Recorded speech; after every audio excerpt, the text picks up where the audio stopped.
വക്രദൃഷ്ടി തുടരുന്നു. സിനിമാക്കാർക്കെതിരായ പരാതികളെല്ലാം പുറത്തു വന്നുകൊണ്ടിരിക്കുന്ന കാലമാണിത്. സംവിധായകനും നടനുമായ ലാലിൻ്റെ മകൻ ജീൻ പോൾ ലാൽ സംവിധാനം ചെയ്ത ഹണിബി 2 എന്ന ചിത്രത്തിൽ അഭിനയിക്കാനെത്തിയ ടെലിവിഷൻ അവതാരക കൂടിയായ പുതുമുഖ നടിയാണ് പരാതി നൽകിയത്. പ്രതിഫലം ചോദിച്ചപ്പോൾ മോശമായി ലൈംഗിക ചുവയോടെ സംസാരിച്ചു. മറ്റൊരാളെ വെച്ച് തനിക്ക് അപകീർത്തികരമായ രംഗം തൻ്റെ അനുവാദമില്ലാതെ ചിത്രീകരിച്ചു തുടങ്ങിയവയാണ് പരാതി. 10 ലക്ഷം രൂപ നഷ്ടപരിഹാരം ചോദിച്ച് വക്കീൽ നോട്ടീസ് അയച്ചതിന് പിന്നാലെയാണ് പോലീസ് പരാതിയും നൽകിയത്. ഈ ചിത്രത്തിൻ്റെ ഷൂട്ടിങ്ങിനിടെയാണ് നടി ആക്രമിക്കപ്പെട്ട സംഭവവും ഉണ്ടായത്. കാലത്ത് നമ്മൾ തമാശയായിട്ട് എടുത്ത് കുറച്ച് ദിവസമായിട്ട് അറിയുന്ന കാര്യമാണിത്. ഇത് ഈ കുട്ടി ഈ ഹണിബി 2 എന്ന് പറയുന്ന പടത്തിൽ ഒറ്റ സീനിൽ അഭിനയിക്കാൻ വേണ്ടിയിട്ട് വന്നൊരു കുട്ടിയാവും.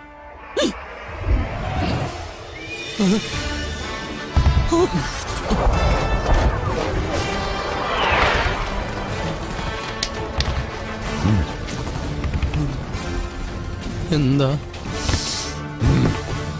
You must practice self-discipline. A man without self-discipline is a gun without a trigger. Stick it. ഞാൻ പഠിച്ചിട്ടുള്ളത് എൻ്റെ ഫസ്റ്റ് സാറിൻ്റെ സെറ്റിൽ നിന്നാണ്. ഒരിക്കലും വരുന്ന സ്ത്രീകളെടുത്ത് ഒരു വാക്ക് പോലും അപമര്യാദയായിട്ട് പെരുമാറരുതെന്നാണ് ഞാൻ പഠിച്ചിട്ടുള്ളത്. അത് തന്നെ അവനും പഠിച്ചിട്ടുണ്ട്. ഞങ്ങൾ അങ്ങനെ തന്നെ ഒരു കുടുംബം പോലെയാണ് എപ്പോഴും ഷൂട്ടിംഗ് ലൊക്കേഷൻ. എൻ്റെ ഭാര്യയും എൻ്റെ മോളും ഒക്കെ ഉണ്ടായിട്ട് തന്നെ ഷൂട്ടിങ് കാര്യങ്ങളൊക്കെ നടക്കുന്നത്.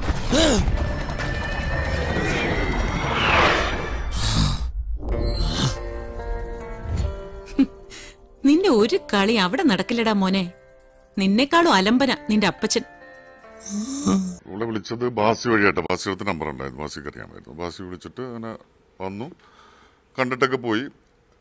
പിന്നെ ഷൂട്ടിംഗ് തുടങ്ങാറായ ദിവസങ്ങളിൽ വിളിച്ചിട്ട് ഒരു ഫോൺ എടുക്കണ്ടായിരുന്നു. ഒട്ടും പ്രൊഫഷണൽ ആയിട്ടുള്ള കുട്ടിയല്ല. ഒന്ന് ആലോചിച്ചറിയാമോ, ആദ്യമായിട്ട് അഭിനയിക്കുന്ന ഒരു സീനിൽ അഭിനയിക്കാൻ വന്ന ഒരു കുട്ടിക്ക് 10 ലക്ഷം കൊടുക്കുക. അങ്ങനെയാണെങ്കിൽ പിന്നെ സിനിമ അവിടെ പോകുന്നത്. ചെറിയൊരു ഹോള് മതി വലിയൊരു കപ്പൽ മുങ്ങാൻ. അത് പറഞ്ഞു. ഇതിനകത്ത് പ്രത്യേകിച്ച് ഒന്നും ചെയ്യാനൊന്നുമില്ല. ഈ ഞാൻ എന്നിട്ട് പറഞ്ഞു വേണമെങ്കിൽ നമുക്ക് 25 രൂപ 50 രൂപ വേണമെങ്കിൽ കൊടുത്തേക്കൂ, എന്നാലും കുഴപ്പമില്ല. അപ്പോൾ ആള് പറഞ്ഞു ഇല്ല 10 ലക്ഷം രൂപ നഷ്ടപരിഹാരം തരണം. പിന്നെ ജീനും അനൂപും TV-യിൽ വന്നിരുന്ന് മാപ്പ് പറയാൻ വേണമെന്ന് പറഞ്ഞു. അങ്ങനെ പള്ളി പറഞ്ഞാൽ മതി, എല്ലാം പൈസ കൊടുക്കാൻ ഉദ്ദേശമില്ല. അങ്ങനെ കേസാണെങ്കിൽ കേസ് പോട്ടെ, കുഴപ്പമില്ല. ഇതാണ് അതിനകത്ത് സംഭവിച്ചിരിക്കുന്നത്. മറ്റ് സിനിമാക്കാരിൽ നിന്ന് വ്യത്യസ്തമായി സംയമനത്തോടെ കാര്യങ്ങൾ വിശദീകരിക്കാൻ അറിയുന്ന ലാലും സിനിമാ ലോകവും മനസ്സിലാക്കേണ്ടത് മറ്റൊന്നാണ്. സിനിമാ ലോകം മാറി.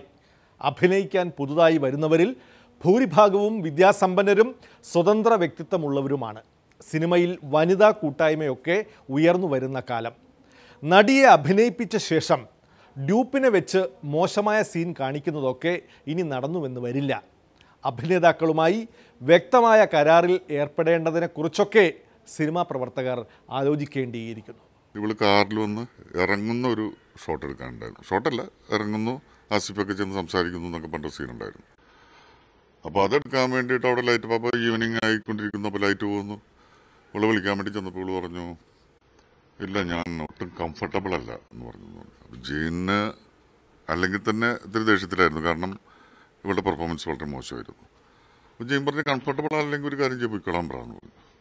അങ്ങനെ അസിസ്റ്റന്റ് ഡയറക്ടർ എന്നിട്ട് പറഞ്ഞു അങ്ങനെയാണെങ്കിൽ കംഫർട്ടബിൾ അല്ലെങ്കിൽ പോയിക്കോന്ന് പറഞ്ഞു. ഇവളപ്പോൾ തന്നെ പെട്ടിയെടുത്ത് പോവുകയും ചെയ്തു. അപ്പോൾ പോയി കഴിഞ്ഞപ്പോഴേ വീണ്ടും കുറേ ഡയലോഗ് പോർഷൻസ് ഒക്കെ എടുക്കാണ്ടത്. അങ്ങനെ ആ പോർഷൻസ് മൊത്തം സീനിൽ നിന്ന് കട്ട് ചെയ്തിട്ട് വേറൊരു കുട്ടി ആ ഡ്രസ്സ് ഇടിച്ച് തിരിച്ചു നിർത്തിയിട്ട് ഷോട്ട് എടുത്തിട്ട് ആ സീൻ അവസാനിപ്പിക്കുന്നത്. കാരണം പ്രേമതയിലായിരുന്നു ഷൂട്ടിങ്. നടി ആക്രമിക്കപ്പെട്ട സംഭവത്തിൽ നടിയെ പിന്തുണച്ച കുടുംബമാണ് ലാലിൻ്റേത്. പക്ഷേ ഈ സംഭവത്തിൽ പരാതി നിസാരവൽക്കരിക്കുകയാണ് ലാൽ. എന്തായാലും സിനിമയിൽ തൊഴിൽ അച്ചടക്കം കൊണ്ടുവരണമെന്ന് ആവർത്തിച്ച് ബോധ്യപ്പെടുത്തുന്ന സംഭവങ്ങളാണ് ഇവ. മറ്റ് നടിക്കുണ്ടായപ്പോൾ ഞാൻ അതിന് വേണ്ടിയിട്ട് സപ്പോർട്ട് ചെയ്തു നിന്ന പോലെ തന്നെ ഈ കാര്യത്തിൽ ഞാൻ സ്ട്രോങ് ആയിട്ട് ഇതിനെ എതിർത്ത് നിൽക്കുന്നതും സ്ത്രീകൾക്ക് വേണ്ടി തന്നെ. വളരെ നിർഭാഗ്യകരമായിട്ടുള്ളൊരു കാര്യം നടന്നു എന്നുള്ള സത്യമാണ്. അവൾ ശാരീരികമായും മാനസികമായിട്ടുമൊക്കെ ഇപ്പോൾ നോർമലായിട്ടുണ്ട്. അവരിവിടെ ഇല്ല. അവൾ തൽക്കാലം റെസ്റ്റ് എടുക്കുകയാണ്. ഇന്നലെ രാത്രി അവിടെ ഉറങ്ങിയിട്ടില്ല. ഒരുപാട് നമുക്കൊരു നല്ല റിസൾട്ടാണ് വേണ്ടത്. എല്ലാവർക്കും വേണ്ടത് ആര് കുറ്റം ചെയ്തിട്ടുണ്ടെങ്കിൽ അവർ പിടിക്കപ്പെടുക എന്നുള്ളതാണ്. അതിന് വേണ്ടിയിട്ടും സഹായിക്കേണ്ടത് നിങ്ങളുടെയും എൻ്റെയും എല്ലാവരുടെയും ആവശ്യമാണ്. എൻ്റെ മകൻ കുറേ വേദനിച്ചിട്ടുണ്ടാവും. വേദനയോടെ ആണെങ്കിലും ഇപ്പോൾ എനിക്ക് അവന് ചെയ്യാവുന്ന ഏറ്റവും വലിയ കാര്യം ഞാൻ ചെയ്യുന്നത് ഒരച്ചടക്കമുള്ള ജീവിതം അഭ്യസിപ്പിക്കുക, ഡിസിപ്ലിൻഡ് ആക്കുക. അവൻ നല്ലവനാ.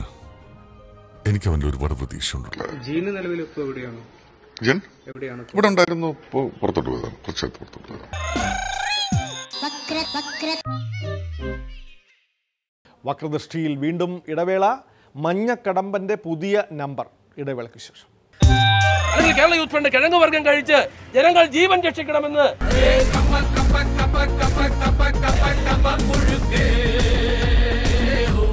കഴിച്ചോളൂ. പ്രായമായവർക്കും കുട്ടികൾക്കും ഒക്കെ കഴിക്കാവുന്നതാണ്.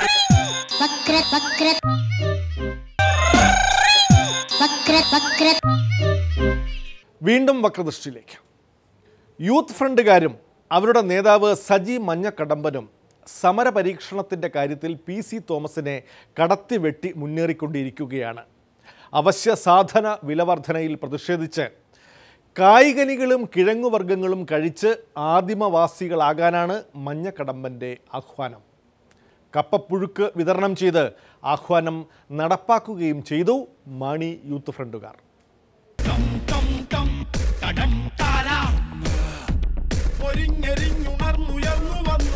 ഇന്ന് കേരള യൂത്ത് ഫണ്ട് ഇവിടെ ചെയ്തിരിക്കുന്ന പ്രസാദ നേതൃത്വം ഞങ്ങൾ ചെയ്യുന്നത്, ഇവിടെ ഇന്ന് പ്രാചീന കാലത്ത് ആദിമ മനുഷ്യൻ ജീവിച്ചത് കിഴങ്ങ് വർഗ്ഗം കഴിച്ച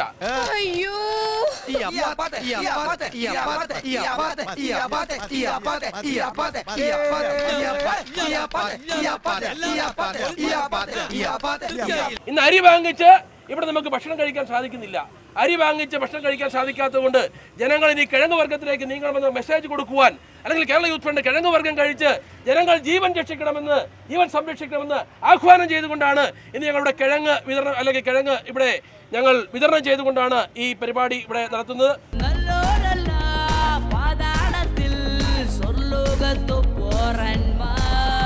ഔപചാരികമായിട്ട് കപ്പ കഴിച്ചുകൊണ്ട് ഉദ്ഘാടനം ചെയ്യാണ്.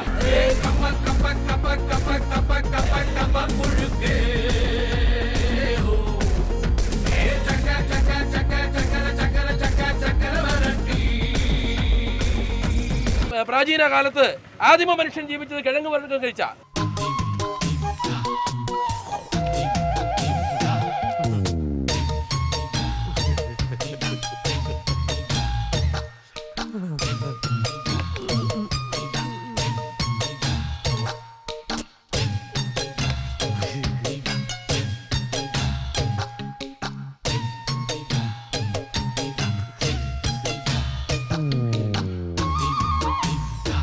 രാഷ്ട്രീയ പാർട്ടികളൊക്കെ ഇന്ന് ദിലീപിന്റെ പുറകെ നടക്കുന്ന സമയമാണ്.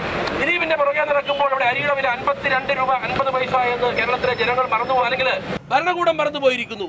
അതോടൊപ്പം തന്നെ നമുക്കറിയാം, ഇവിടെ തക്കാളി കഴിഞ്ഞ ദിവസം തക്കാളി വാങ്ങിക്കാൻ ചെന്നപ്പോൾ അനുഭവിച്ചത് 100 രൂപ തക്കാളിയുടെ വില. പച്ചക്കറിയുടെ മുഴുവൻ വില വർദ്ധിച്ചിരിക്കുന്നു.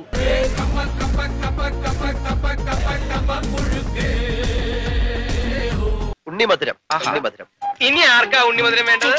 കഴിച്ചോളൂ. പ്രായമായവർക്കും കുട്ടികൾക്കും ഒക്കെ കഴിക്കാവുന്ന സാധനമാണ്. കഴിച്ചിട്ട് വിശേഷം നീ പറഞ്ഞോളൂ കേട്ടോ.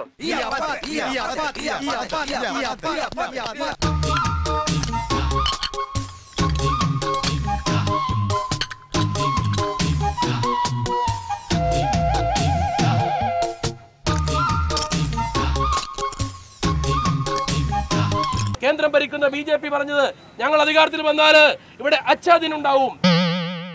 ഇവിടെ ഇടതുപക്ഷ ജനാധിപത്യ മുന്നണി അധികാരത്തിൽ വരുന്നതിന് വേണ്ടി പറഞ്ഞു, ഞങ്ങൾ അധികാരത്തിൽ വന്നാൽ എല്ലാം ശരിയാകുമെന്ന് പറഞ്ഞു. ഇപ്പോൾ ഒന്നും ശരിയായിട്ടില്ല.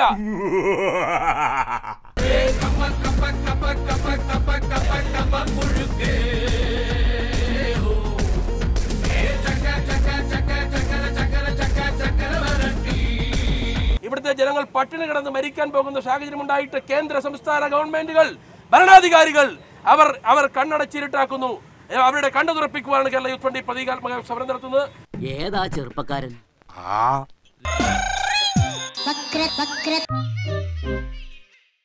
ഇതോടെ ഇന്നത്തെ വക്രദൃഷ്ടി സമാപിക്കുന്നു. വീണ്ടും നാളെ ഇതേ സമയം. നന്ദി, നമസ്കാരം.